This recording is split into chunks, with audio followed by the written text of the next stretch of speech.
25 नवंबर 2025 विवाह पंचमी का दिन, अयोध्या राम मंदिर का ध्वजारोहण और पूरे भारत के लिए गौरव का क्षण।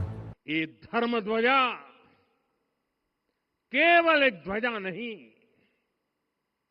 ये भारतीय सभ्यता के पुनर्जागरण का ध्वज है। पर आज अयोध्या के राम मंदिर के शिखर पर लहराते हुए धर्मध्वज को देखकर जो हमें गर्व हो रहा है, उसके पीछे पिछले 500 वर्षों की तपस्या छुपी हुई है। हजारों राम भक्तों के बलिदान की कहानियां छुपी हुई है और उसी के साथ लाखों करोड़ों सनातनियों की आस्था छुपी हुई है। अगले 4 मिनट में जानिए पिछले 500 वर्षों में अयोध्या राम मंदिर का ऐतिहासिक सफर और साथ ही साथ मंदिर के शिखर पर लहराते हुए धर्मध्वज की डिटेल स्टोरी।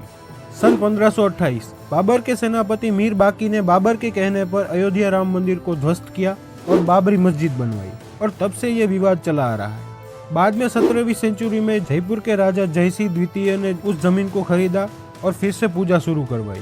18वीं सदी में विवाद फिर से बढ़ा और ब्रिटिशर्स ने डिस्प्यूटेड लैंड पर रेलिंग लगवा दी और उसे 2 हिस्सों में बांट दिया।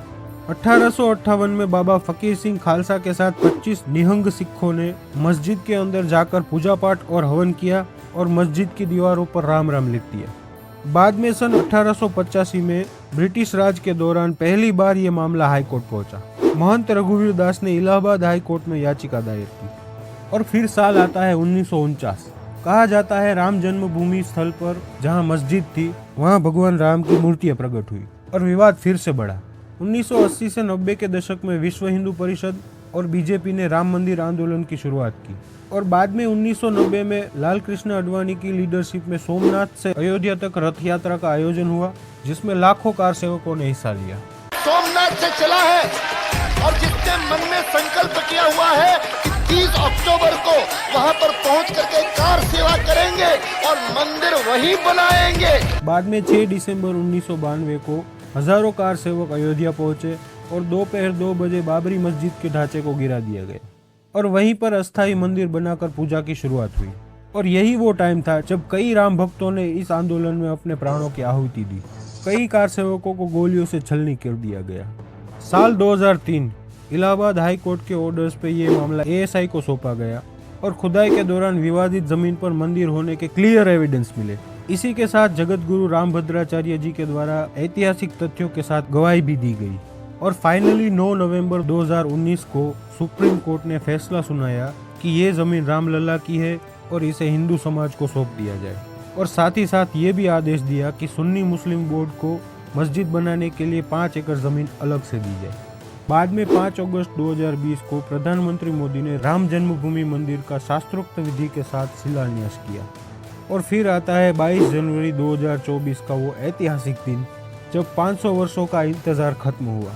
रामलला की दिव्य प्रतिमा को मंदिर के गर्भगृह में पूरी भव्यता के साथ स्थापित किया गया और 25 नवंबर 2025 अयोध्या राम मंदिर का निर्माण कार्य संपन्न हुआ और प्रधानमंत्री मोदी के हाथों से मंदिर के शिखर पर धर्मध्वज को स्थापित किया गया।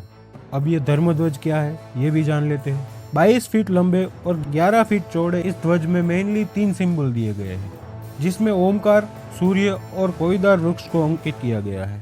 जहां ओमकार सनातन का मूल माना जाता है, वहीं पर सूर्य का निशान दर्शाता है कि भगवान राम जो कि सूर्यवंशी थे।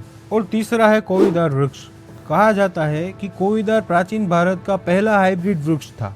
इसे ऋषि कश्यप के द्वारा पारिजात और मंदार वृक्ष को जोड़कर बनाया गया था। ये दोनों वृक्ष देव वृक्ष कहलाते हैं। 2 देव वृक्षों के गुणों का समुच्चय है। और त्रेता युग में इसे इक्ष्वाकु वंश के राज चिन्ह में भी स्थान दिया गया था। विराजित उद्गत स्कंधम कोविदार ध्वज रथे। और माना जाता है कि कोईदार शक्ति, समृद्धि और न्याय का प्रतीक है। अब इसकी प्रेरणा कहां से मिली, ये भी इंटरेस्टिंग स्टोरी है। इंडोलॉजिस्ट ललित मिश्रा जी ने जब पहली बार मेवाड़ की रामायण देखी तो उसमें उन्हें कोईदार का वर्णन मिला और बाद में उन्होंने बहुत सारे दूसरे ग्रंथों के साथ भी उसका मिलान किया और पूरे ऐतिहासिक तथ्यों के साथ हमें मिला अयोध्या राम मंदिर का वो गौरवशाली धर्मध्वज। इसी के साथ मिलते हैं अगले वीडियो में। आपको ये इन्फॉर्मेशन कैसी लगी है हमें कमेंट्स में जरूर बताना। ये वीडियो अच्छी लगी है तो इसे लाइक करना, अपने दोस्तों के साथ शेयर करना और सब्सक्राइब करना। जय हिंद, जय भारत।